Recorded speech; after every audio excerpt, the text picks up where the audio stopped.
le monde, Nathalie Gilbert ici. Bienvenue dans cette 15e capsule de la série Réveille-toi de bonheur. Série qui a pour but de booster notre vie en nous amenant petit pas par petit pas dans la version de notre être qui serait optimale. Aujourd'hui, on regarde un des grands défis, comment on fait pour passer à l'action.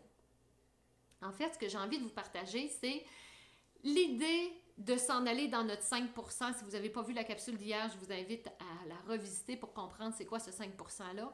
C'est sûr que je vous amène dans ce 5%-là pour le muscler et c'est sûr que ça vient avec une grande dose de peur et d'inconfort. L'idée de la confiance en soi, ce n'est pas d'attendre qu'il n'y ait plus aucune peur, parce que je vous le dis, on ne bougera pas. L'important, c'est de reconnaître que les peurs existent, qu'elles sont normales, mais choisir d'y aller quand même pour générer un mouvement. Je vais explorer avec vous 4 pistes de réflexion possibles à l'intérieur desquelles on pourrait trouver la vibe qu'il nous faut pour savoir comment passer à l'action. C'est sûr qu'on revient à des basiques, puis dans la première, c'est de se rappeler notre pourquoi.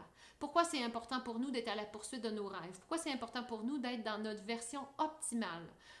Si mon objectif à moi, c'est de me remettre en forme par l'activité physique puis modifier mon alimentation, pourquoi c'est important pour nous, pour moi? Est-ce que c'est parce que je vais avoir plus d'énergie pour faire des activités avec ma famille? Est-ce que c'est parce que ça va me redonner confiance en moi? Est-ce que c'est parce que ça va me permettre d'influencer d'autres personnes? Est-ce que c'est pour inspirer d'autres personnes? Alors, revenir à son pourquoi, c'est important pour nous. Il y a peut-être là une grande source d'inspiration puis de motivation. La confiance en soi n'est pas importante dans le sens du terme. La confiance, c'est qu'est-ce que je vais faire avec. À quoi ça va me servir d'atteindre mon rêve. C'est là qu'on va aller chercher une belle fréquence à l'intérieur de nous. La deuxième observation que je voulais vous apporter, c'est, je vais vous ramener tous dans des expériences personnelles en vous demandant quel est le prix à payer de ne pas le faire. Vous avez déjà tous, sans doute, déjà passé à côté d'une superbe opportunité parce que vous n'étiez pas passé à l'action.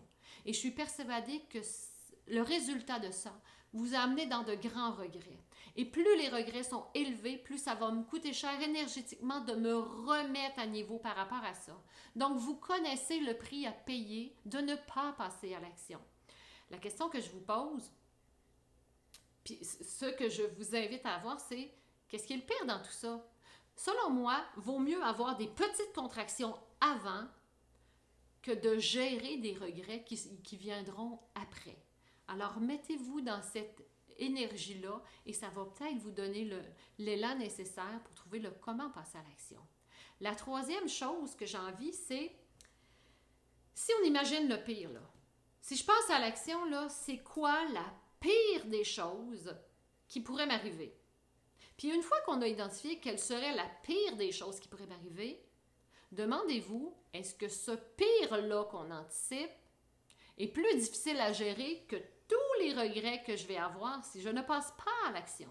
Des fois, ça permet juste de rééquilibrer le balancier puis de voir, attends un peu là, ça c'est anticipé, puis c'est le pire, puis qu'est-ce que je vais faire du pire, puis est-ce que le pire est pire que les regrets? Vous allez voir que ça ramène souvent la belle fréquence. Et la quatrième, petit truc que j'ai envie de vous dire, décidez maintenant de le faire. Maintenant.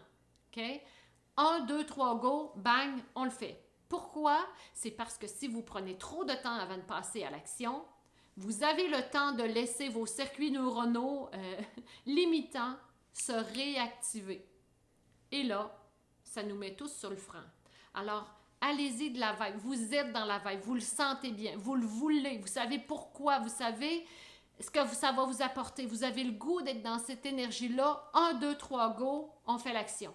Alors voilà les amis, ce que j'avais à vous dire aujourd'hui sur le comment on fait pour trouver la force nécessaire pour passer à l'action. J'espère que vous trouvez de la valeur jusqu'à présent dans la série. Je vous invite fortement à commenter, à partager aussi si ça peut aider quelqu'un de votre entourage parce que on ne sait jamais qui a besoin, en temps de pandémie, d'entendre ces messages-là et de trouver le goût, la motivation pour créer justement la vie de vos rêves. Alors voilà les amis, quant à nous, on se redit à demain. pour une autre capsule. Bonne journée tout le monde!